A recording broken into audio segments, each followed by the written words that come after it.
그래서 오늘 뭘 할까 좀 고민을 하다가 최대한 여러분들이 싫어하지 않게 좀 짧고 좀 가볍게 다루려고 노력을 했습니다. 그 이상으로 재미없는 거는 제 영역이 아니니까 그냥 들으세요. 네, 네, 그래서 기독교 세계관에 대해서 저희가 좀 나눠보려고 하는데 이거에 대해서 너무 이론적으로 들어가지는 않고 그래서 진짜 기본적인 내용들만 오늘 좀 다뤄볼게요. 네. 세계관이라는 거는 뭐냐면 세상을 보는 눈이자 안경 같은 거예요. 그러니까 영어로는 월드뷰 이렇게 표현을 하는데 우리가 이제 안경을 통해서 뭔가를 바라보고 눈을 통해서 뭔가를 바라보잖아요. 그래서 그게 이제 세계관이라는 거예요. 그러니까 그게 기독교적인 세계관이 될 수도 있고 어떤 물질적인 세계관이 될 수도 있고 그 사람의 살아온 어떤 가치나 어떤 배경이나에 따라서 달라지는 거라고 할 수 있죠. 그러니까 흔히 어떤 분은 이제 선글라스라고 표현을 하시는데 선글라스를 끼면 그 선글라스의 색에 따라서 보는 사물이 다 색깔이 변하죠. 그러니까 그 사람은 어떤 거를 보더라도 어떤 그 형체에 대해서 제대로 보지 못하고 자기만의 시각으로 보는 거죠. 그게 이제 어떻게 보면 세계관이 그 사람은 깊게 형성돼 있다 이렇게 볼 수 있을 것 같습니다. 네, 이거는 모든 사람이 다 가지고 있는 거예요. 세계관이라는 거는 어느 한 사람도 빠짐없이 다 각자의 어떤 경험이나 생각이나 어떤 그런 이때까지 살아온 걸로 가지고 있는데 이거는 거의 다 다르다고 볼 수가 있어요. 근데 같은 문화권에서 살았다면 어느 정도 이제 고유한 것들을 우리가 공유할 수 있겠죠.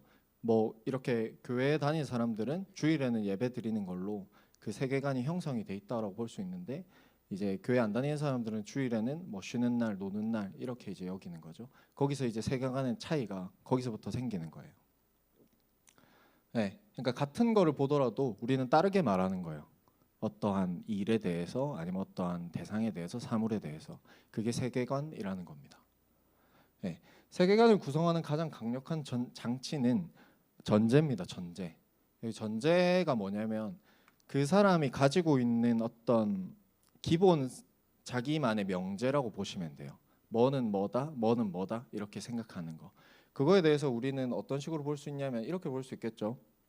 예를 들어 경건한 사람들은 거룩하고 차분하고 사랑이 넘친다라는 전제를 가지고 있는 사람은 양결 목사님을 볼 때 어떻게 볼까요? 경건하지 못하다라고 생각을 하겠죠. 왜냐하면 목사님의 보여지는 모습은 설교 중에 소리를 지르고 주머니에 손을 넣고 뛰어다니고 성도들 놀리고 가끔 욕도 하시고 시비도 걸고 그런 모습만 보는 사람들에게는 목사님이 경건하지 않은 사람인 거죠. 근데 우리의 기준으로 봤을 때 경건한 목사님이란 어떤 사람인가? 하나님의 말씀을 바르게 대언하는 사람이다 라는 기준으로 봤을 때 목사님께서 말씀을 온전하게 전하시기 위해서 밤새도록 준비하시고 뭐 농담까지 준비를 하시고 조금이라도 더 우리에게 쉽게 준비하시려고 노력하시는 거를 우리가 볼 수 있는 거죠. 그럼 우리는 그거를 통해서 목사님께서 경건한 목사님이다라고 판단할 수 있는 거예요. 그렇게 이제 사고 흐름을 우리가 이렇게 구성을 할 수 있다라고 볼 수 있는데 그렇기 때문에 전제가 되게 중요한 거예요. 그럼 전제에서 가장 또 중요한 거는 뭐냐면 용어의 정의인 거예요.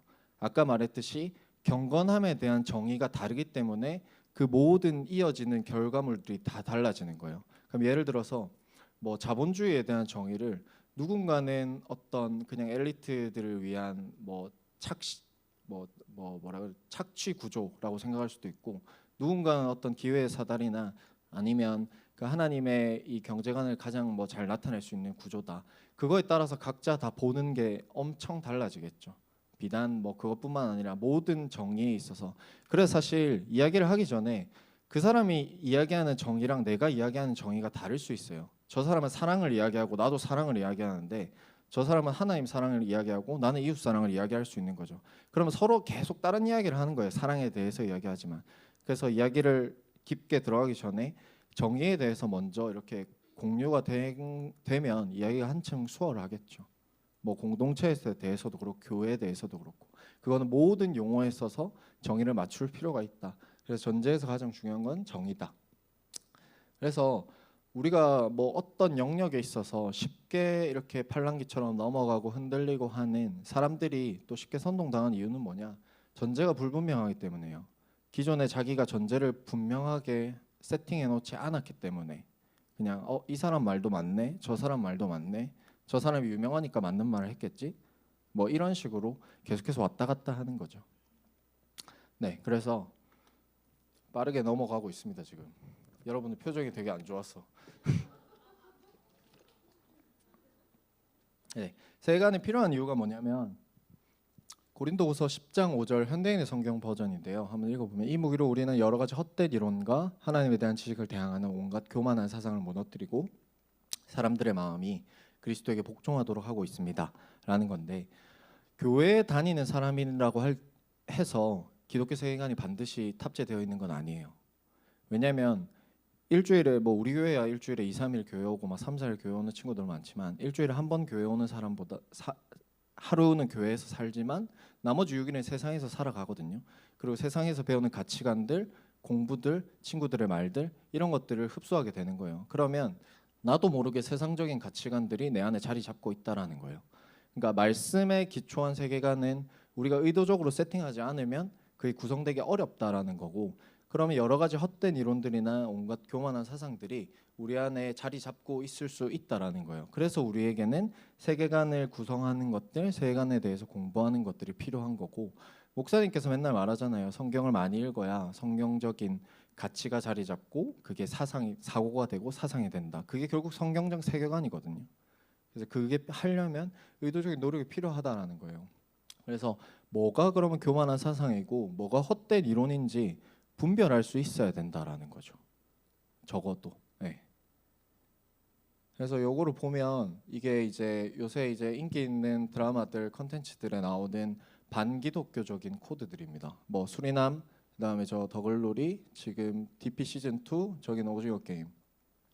다 전부 다 하나같이 기독교인들을 어떻게 보면 희화하고 있는 거죠. 되게 조롱하고 있는 건데 기독교인들은 이에 대해서 별로 감흥이 없는 것 같아요. 네, 그냥 재밌다 이렇게 생각하고 막 연진이 따라하고 이러고 있는 거죠. 근데 저기 수리남 감독 윤종빅 감독 같은 경우에는 목사님 조카예요. 부산의 모 교회 목사님 조카분이고 교회 베이스로 자라난 사람이에요. 근데 저런 컨텐츠를 계속 만들어내죠. 그러면 교회의 어떤 시니어 그룹들은 이걸 보고 뭐라고 하냐면 저거는 사탄의 것들이니 보지 말아야 된다. 이렇게 그냥 말하고 끝나거든요. 우리가 회개하고 해야 된다. 근데 그렇게 되던가요? 안 되죠. 그러면 우리가 마땅히 해야 될 일들은 저런 것들 반기독교적인 컨텐츠가 아니라 성경적인 컨텐츠를 만들어낼 수 있는 사람을 길러내야 되는 거예요. 교회 역할은 반대적으로 봤을 때 그걸 전혀 못하고 있기 때문에 계속해서 그냥 교회는 두드려 맞기만 하는 거죠. 네, 그렇게 볼 수 있습니다. 그래서 세계관 공부를 하게 되면 우리가 뭐가 되냐면 한 3가지 정도로 볼 수 있는데 신앙에 대해서 개념이 정립이 되게 됩니다. 단순히 우리는 경험적이고 체험적인 신앙에서 머무는 게 아니라 하나님은 어떤 우리가 삶 공부를 하는 것도 그런 이유잖아요. 어떤 개념에 대해서 정확하게 알고 그거에 대해서 또 기도하고 또 삶을 살아가고 하는 것들이 있는데 그래서 그런 측면에서 세계관을 공부한다는 거는 신앙에 대해서 개념이 잡힌다라는 거예요. 기도는 무엇이고 예배는 무엇이고 주일 성수는 무엇이고 이런 개념들 잡힌다는 거고 기독교와 크리스천에 대해서 더 명확하게 된다는 거는 이 반기독교적인 것들을 공부하면서 하나님에 대해서 어떻게 보면 더 명확하게 알 수 있다라는 거예요. 비교하면서 하나님이 아닌 것들을 더 분별할 수 있게 되고 하나님 이 성경적인 세계관들을 그냥 우리가 세상에서 살아가더라도 아, 저 사람은 교회를 안 다니는데 되게 성경적으로 살아가네 이런 것들이 보여진다라는 겁니다. 그런 코드들이. 그리고 복음을 효과적으로 전달할 수 있다는 건 뭐냐면 뭐 이후에도 나오겠지만 복음을 전할 때 우리는 정해진 사람한테 복음을 전하는 게 아니잖아요. 각기 다른 세계관을 가지고 있는 사람에게 복음을 전하는 거예요. 그 사람은 무신론자일 수도 있고 뭐 비혼주의자일 수도 있고 뭐 딩크족일 수도 있고 아니면 어떤 뭐 사이비일 수도 있고 아니면 뭐 동성애자일 수도 있고 뭐 수많은 사람들이 있는데 그 사람에게 어떻게 기독교적인 복음을 전할 거라는 거예요. 그냥 예수 천당 불신족하면 그 사람이 듣나요? 아니잖아요. 그렇기 때문에 우리 안에 먼저 정립된 세계관이 복음에 대한 정의부터 정립이 돼야 되죠. 그러니까 예전에 제가 목장에서도 그랬어요. 복음이 뭐야? 복음을 한번 설명해 볼래? 이러면 잘 설명 못 해요. 네. 그래서 의도적으로 우리는 이런 것들을 스스로 준비해 나가는 과정들이 우리에게 필요하다라는 겁니다. 네, 이제 에밀 브루너라는 신학자가 말했는데 복음은 늘 동일하지만 복음에 대한 우리의 이해는 항상 새로워져야 한다. 이거는 복음에 대한 가치를 변주를 시켜서 우리가 누군가에게 전하는 게 아니라 그 우리가 복음을 전하고자 하는 대상에 맞게끔 그 복음의 어떤 양태를 보여주는 거예요. 그러니까 제가 이 영역에 대해서 제일 예전부터 고민했던 게 뭐냐면 그런 거예요. 복음이라는 거를 그냥 우리가 휘두르고 있다라는 부분인데 진짜로 삶이 힘들어서 힘들어하고 있는 사람한테 가가지고 너 예수 안 믿어서 그래. 예수 안 믿으면 지옥 가. 이렇게 하면 그 사람한테 복음이 받아들여질까요? 아니죠. 복음에 대해서 틀린 말을 한 건 아니지만 그것이 절대 지혜롭다라고 볼 수는 없어요. 그럼 우리는 다양한 세계관을 가진 사람들에게 그에 맞게 복음을 이해시키는 노력들은 우리가 해야 된다라는 거예요. 우리가 축사하고 예언하는 이유도 뭐예요? 그 사람이 복음을 더 잘 받아들일 수 있도록 그 사람의 마음 문을 열기 위한 거잖아요. 그럼 그 사람에 대해서 이해를 하면 우리가 더욱더 복음을 잘 전할 수 있다라는 거죠. 네, 그렇습니다. 존 스토트 목사님께서 이제 이중기 기울임이라고 이제 이거를 명명했는데 이게 뭐냐면 밑에 거 한번 읽어볼게요. 기독교의 증거는 하나님의 말씀과 세상 사이에 놓여 있으므로 반드시 둘 다의 귀를 귀 기울일 책임이 있다. 우리는 그리스도의 부요하심을 더 많이 발견하려고 하나님의 말씀에 귀 기울여야 한다. 그리고 그리스도의 부요하심 중 어떤 것이 가장 필요하며 그것을 어떻게 가장 적합하게 제시할 수 있을지 분별할 수 있도록 세상에 귀 기울여야 된다. 제가 아까 말했던 것과 거의 똑같은 맥락이에요.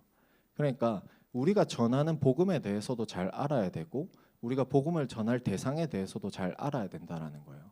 그렇지 못하고 그냥 복음만 드립다 이렇게 내가 전하면 그냥 뭐 벽에다 대고 외치는 거랑 똑같겠죠. 그 벽에 대해서 알지를 못하는데 그러면 그냥 자기 만족에 끝나는 거예요. 우리가 말씀을 충분히 우리가 이해하고 배우는 것도 중요하지만 그에 맞게 우리가 전해야 될 우리는 복음을 왜 배워요? 그냥 우리가 잘 먹고 잘 살려고 배우는 게 아니잖아요. 지상 대명령을 우리가 거기에 수정들기 위해서 배우는 건데 그럼 그에 맞게 해야 된다라는 거죠. 그걸 존 스토트 목사님은 이중기 기울임이다 이렇게 표현을 하셨습니다. 네, 그러니까 세계관이라는 거는 특정한 관점에 기초해서 어떤 고유한 생활 양식과 문화를 만들어냅니다. 아까 말했듯이 우리는 기독교 문화 가운데 있기 때문에 주일에 교회를 오죠. 수예배를 드리고 목장 예배를 하고 이게 세상 사람들은 이해할 수 없는 거죠. 지금 세상 사람들은 뭐예요? 불금이잖아요. 놀러 가고 뭐 자기 이제 쉬고 아니면 자기 개발할 사람들 자기 개발하고 그러한 고유한 문화 가운데 들어간다라는 거죠. 세계관은 그런 특징이 있습니다. 그러면 문화를 만들어내는데 교회는 이 문화 전쟁에서 패배했다라고 볼 수 있습니다. 현 상태로는.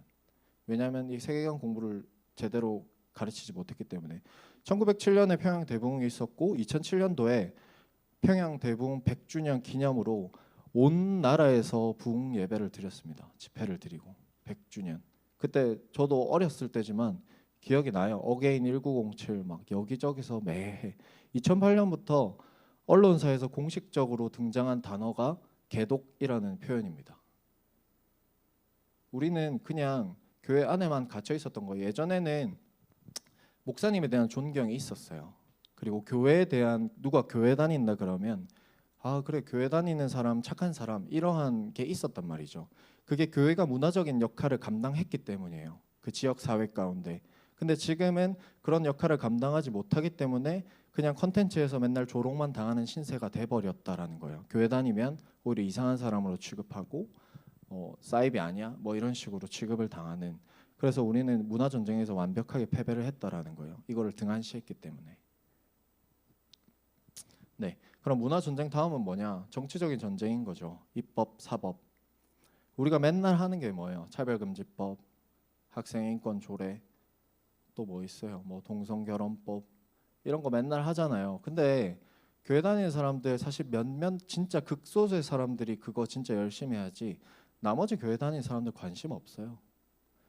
진짜 관심이 있고 이 지금 세계관 전쟁에 관심이 있었다면 이게 이렇게까지 넘어올 수도 없어요. 근데 지금 낙태죄가 지금 계류돼 있잖아요. 네.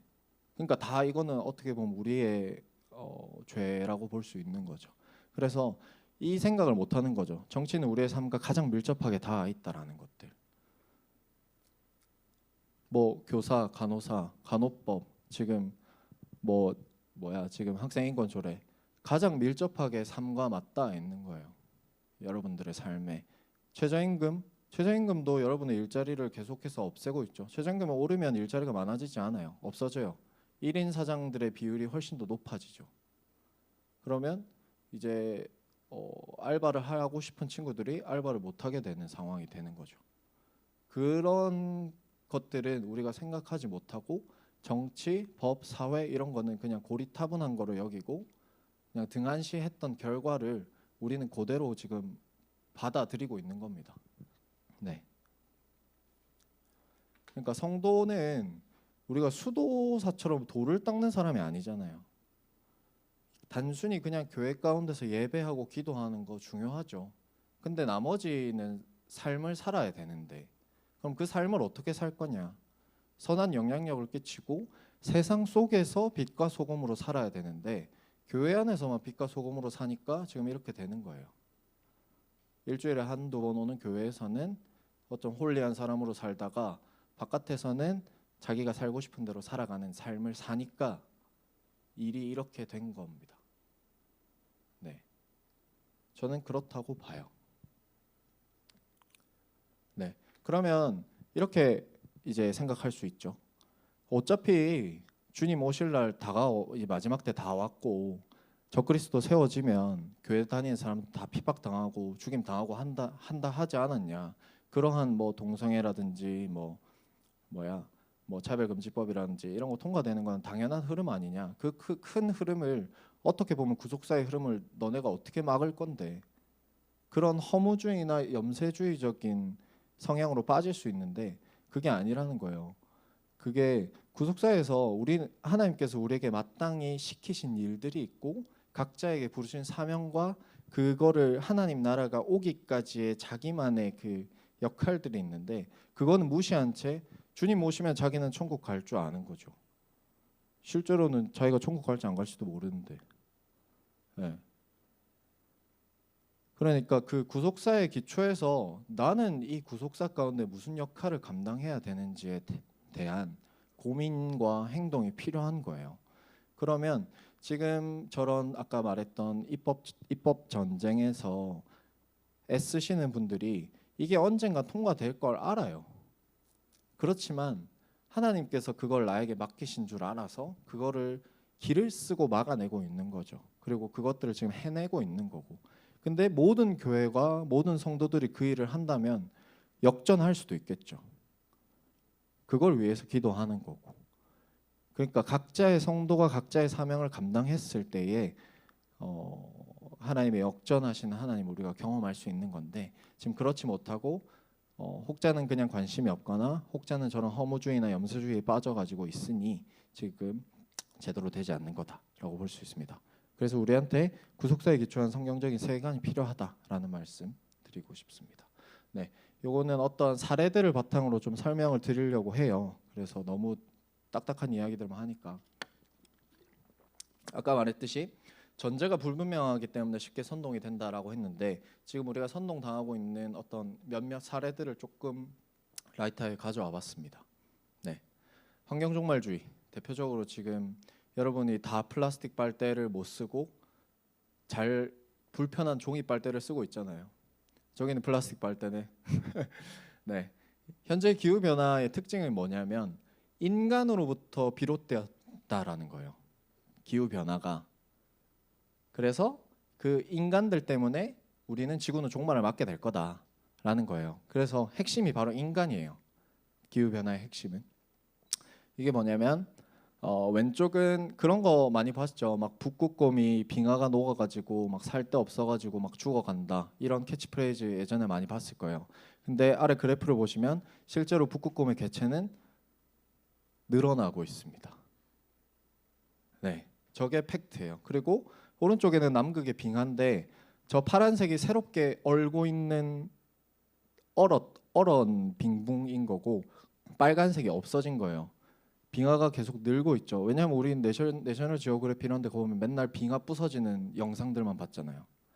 그거 내셔널 지오그래피 어떤 촬영팀 중에 한 분이 양심 선언했던 게 다이너마이트로 터뜨려서 촬영한 것도 있어요. 네.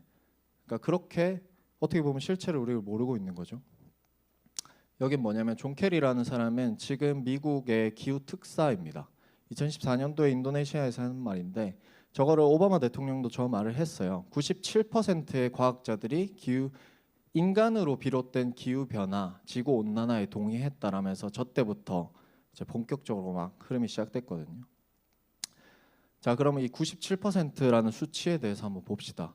이거를 연구한 팀은 기후 활동가이자 심리학 박사예요. 기후 과학자가 아니라 심리학 박사인 존 쿡의 연구팀이 연구를 했고 이거를 연구한 사람들은 대학원생들도 아니고 자원봉사자들이에요.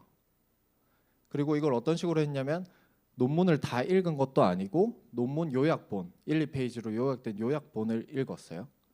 그래서 부정 중립 의견이 없는 논문들은 거기서 이제 제거를 했죠. 제거를 하고 나니까 97%라는 숫자가 나온 거예요. 그래서 이거를 러게이트 교수라는 연구팀에서 그 사람은 기후학자예요. 기후학자가 다시 전수조사 논문 요약본이 아니라 전수조사를 해보니까 11,944편의 논문 중에서 41편만이 지구온난화의 주요 원인인 인간임을 밝히고 있다라는 거예요. 그러면 97%가 아니라 실제로는 0.3%라는 거죠. 근데 지금도 저 97%는 쓰이고 있어요. 사람들은 왜 이렇게 관심이 없으니까 그냥 그런가 보다 하고 이제 지나가는 거니까.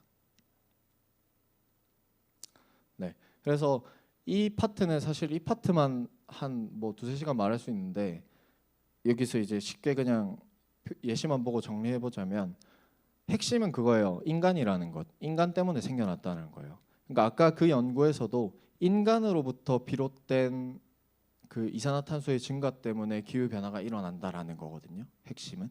그래서 인간이라는 건데 환경운동하는 사람들 깊게 파보면 전부 다 정치적이고 되게 사회주의적인 성향을 가지고 있고 유물론적인 사상에 기초해요. 인간을 어떤 사물로 보는. 그래서 근데 그리스도인들은 유물론을 절대 지지할 수 없습니다. 왜냐하면 우리는 하나님의 형상으로 지음받은 사람이기 때문에. 그러면 우리는 이것조차 지지할 수 없는 거예요. 유명한 사람이죠. 타일러. 이미지도 좋고 똑똑하고 그런 친구가 한국은 화석연료가 90%. 저 사람이 작년인가 재작년에 책을 썼을 거예요. 두 번째 지구는 없다. 그래서 기후운동을 해요. 기후활동을 하는데 화석연료가 90%라고 자기 유튜브에서 대고 떠들었는데 우리나라의 한국에너지연구원의 자료를 보니까 19년도에 66.6%, 20년도에 62.3%, 21년도에 63.9%. 저게 사실인데 90%다. 자기가 말하고 싶은 대로 그냥 떠드는 거예요. 그러면 밑에 이제 댓글에 사람들은 정말로 위험하군요. 막 기후 위기가 정말로 이렇게 되는 거예요. 이거는 뭐냐면 또 반대의 이야기입니다. 저게 이제 쿠팡에서 누가 저 상품을 업로드를 했나 봐요. 김정은의 얼굴이 담긴 사진. 그러면 지금 저게 잘 보일지 모르겠는데 쿠팡 투자금이 준공 지분이 있다고 들었어요. 저런 식으로 이제 음모론을 펴는 거죠. 쿠팡의 최대 주주는 일본 소프트뱅크 손정희 의장입니다. 준공 지분이 없습니다. 근데 이런 우파적인 활동을 하는 어르신들이 항상 저런 거에 넘어가요. 그리고 저거 지금 심슨 이번에 잼버리 음모론 해가지고 그 케이팝 콘서트 했잖아요. 심슨에서도 예언했다. 저 때 사고 일어난다. 저 때 사람들 많이 죽고 윤석열 대통령 탄핵된다. 이런 음모론을 믿었어요. 실제로 사람들이. 가장 최근에 나온 음모론들입니다. 그러니까 음모론들을 믿는 것도 결국 전제가 불분명하기 때문에요. 그 사람의 기준이 없기 때문에 그냥 이 사람이 말하면 맞는갑다. 이 사람이 맞는 맞는갑다. 이렇게 가는 거예요. 이거는 뭐 그거 뭐야 교과서에도 실렸었고 저걸 타임스퀘어도 내걸었던 그림인데 저거를 실제로 까보니까 첫 번째 사진은 그거 왜 우리나라 구남도에서 고생하셨던 사람들이라고 이렇게 막 했었는데 저게 전부 다 홋카이도 도로 건설 현장 사진, 그다음에 일본인 광부 사진, 저거는 영화 소품. 이 팩트인 거예요.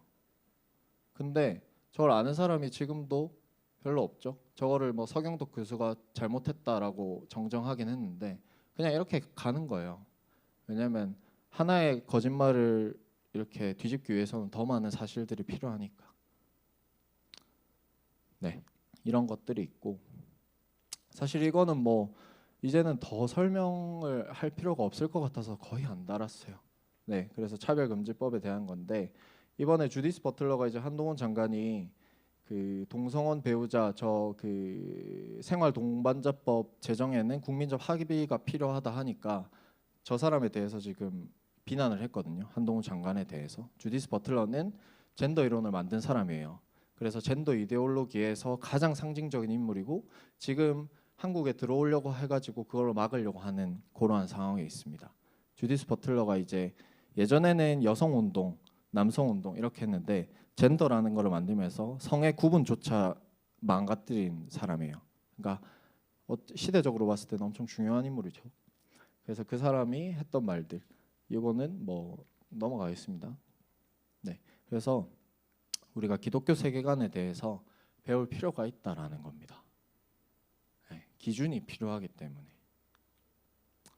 이거는 뭐냐면 정교분리의 원칙에 대해서 우리는 교회에서 정치적인 이야기를 하면 안 된다 이렇게 이해해요. 목사님들이 정치적인 판단을 하고 이야기를 하는 거 옳지 않다라고 이야기하는데 실상 정교분리의 원칙이 어디서 나왔냐? 미국의 3대 대통령이 토마스 제퍼슨이 저 3원칙에 대해서 정했습니다. 세상 정부는 교회를 탄압하는 법을 제정할 수 없다. 세상 정부는 교회의 책임을 징수할 수 없다. 대통령은 교회의 수장이 될 수 없다. 이 3원칙으로 만들어진 게 종교의 자유를 지키기 위함이거든요. 그래서 특정 종파를 국교로 정하지 않은 것도 그 이유 때문이에요. 각자 다른 종파들의 그 신앙의 자유를 지켜주기 위해서. 저게 정교 분리의 원칙인데 저거를 뒤집어서 쓰는 거죠. 코로나 때 예배 드리지 말라 하는 거 엄연하게 저거에 우리나라 헌법에 위배되는 일입니다. 근데 교회에서도 옳다 옳다 하는 그룹이 있었고 안 된다 안 된다 하는 그룹이 있었죠. 그러니까 이게 전부 다 같은 기독교를 할지라도 세간이 다르기 때문에 일어나는 일이에요. 네. 대한민국 헌법에 보면 모든 국민은 종교의 자유를 가진다. 종교와 정치는 분리된다. 저게 명시되어 있는데 종교의 자유가 우선되는 가치란입니다. 앞에 거랑 이렇게 연결지어서 보면 거의 다 왔어요. 힘을 내세요. 네. 그래서 기독교 세계관의 핵심 가치이자 근간은 하나님의 사랑입니다. 말씀에 기초하고요. 그 다음에 하나님께서 그러니까 우리가 말씀을 통해서 배워지는 결국 가치들이 우리의 세계관으로 나타나는 거예요. 그게 조금 더 이제 정립이 된다라는 거예요. 아까 말했듯이 유물론을 믿을 수 없는 것들, 어떤 그런 거죠. 남자와 여자가 가정을 이루는 것들을 우리가 믿는 거는 하나님께서 말씀 통해 그렇게 말했기 때문이에요. 그럼 우리에게 기독교 세계관이 가장 필요한 이유와 우리가 이걸 지켜내기 위한 이유는 우리가 하나님을 믿는 사람이기 때문인 거예요. 하나님을 믿지 않고 하나님을 사랑하지 않는 사람에게는 기독교 세계관이 필요가 없습니다. 근데 여러분들이 그리스도인으로서 여기 오셨고 여기서 예배를 드리고 함께 하면 여러분들에게는 기독교 세계관이 있어야 된다는 거예요. 하나님을 믿는 사람에게는. 네, 인본주의적인 사고가 아니라 우리에게는 하나님 중심의 성경적인 사고가 자리 잡아 있어야 됩니다. 인본주의적이다라는 말을 어떻게 보면 되게 이게 좀 사실은 헷갈리는 파트일 수 있는데 뭐 그런 것들이에요. 내가 하고 싶은 것들을 뭐 하나님이 이뤄주지 않았고 사람이 어떻게 열심히 하고 뭐 그런 것들 뭐 예를 들어서 뭐 비혼을 한다. 그 다음에 뭐 딩크족이 된다. 근데 말씀에는 생육하고 번성하라 돼 있는데 그거는 자기가 추구하고 싶은 가치대로 그냥 살아가는 거예요. 네, 성경적이지 못하죠. 근데 그런 일본주의적인 가치가 교회에도 많이 들어와 있어요. 뭐 결혼하지 마라. 청년도 힘든데 왜 결혼하냐.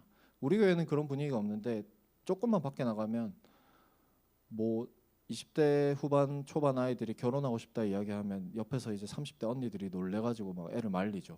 뭐 지금부터 결혼하려고 하냐. 30대 후반 40대 넘어가서 결혼해야 된다. 이런 것들을 많이 들어요. 성경적인 세계관이 없으니까 성경적인 결혼관, 성경적인 가정관 아무것도 안 되는 겁니다. 그렇기 때문에 그리고 뭐 목사님 중에 그런 말을 하는 사람도 봤어요. 민심이 천심이다. 민심이 어떻게 천심이 될 수 있죠? 하나님의 뜻이 하나님 마음이 되는 거지.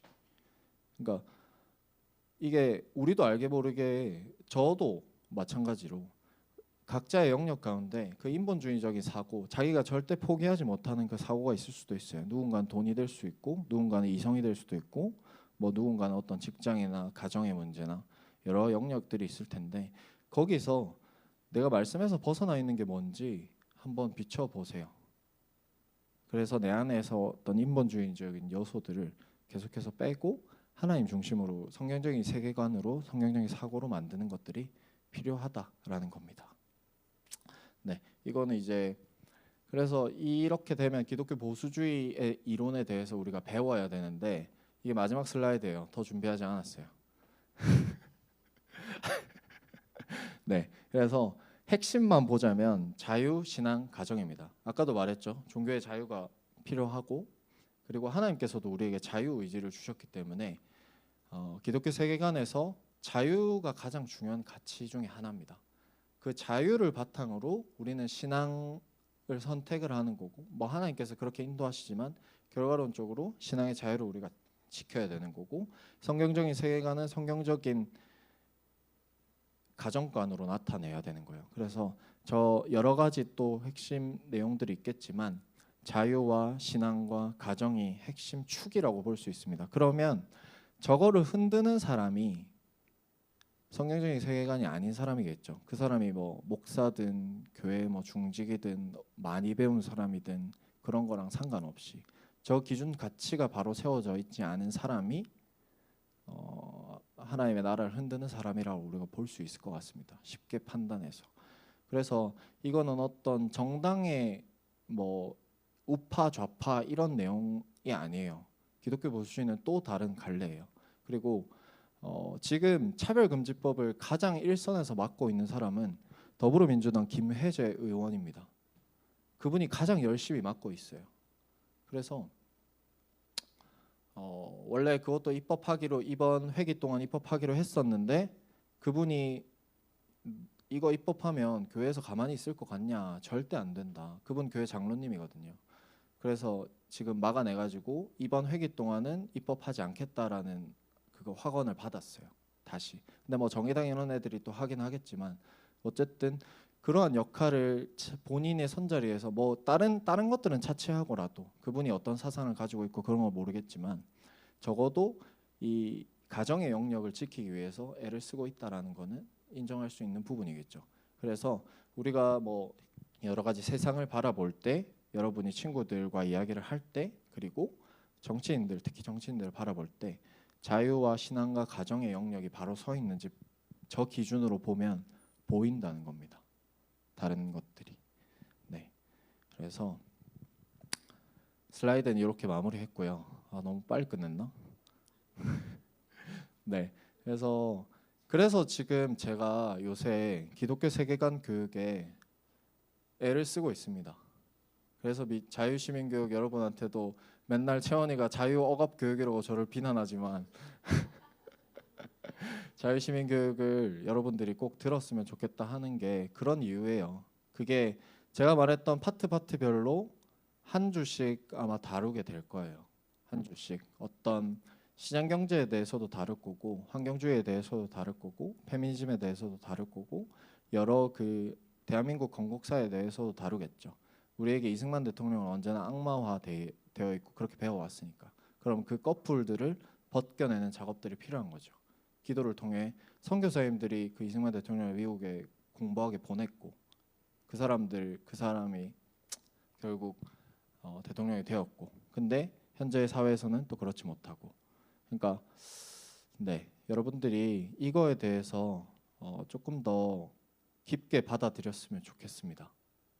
저는 뭐 교회가 교회의 역할을 하지 못하면 결국 교회가 그 해를 다 돌려받게 돼 있습니다. 지금도 아까 제가 말했듯이 교회는 조롱의 대상이 되었어요. 이미. 그러면 이거를 계속 이렇게 살 거예요?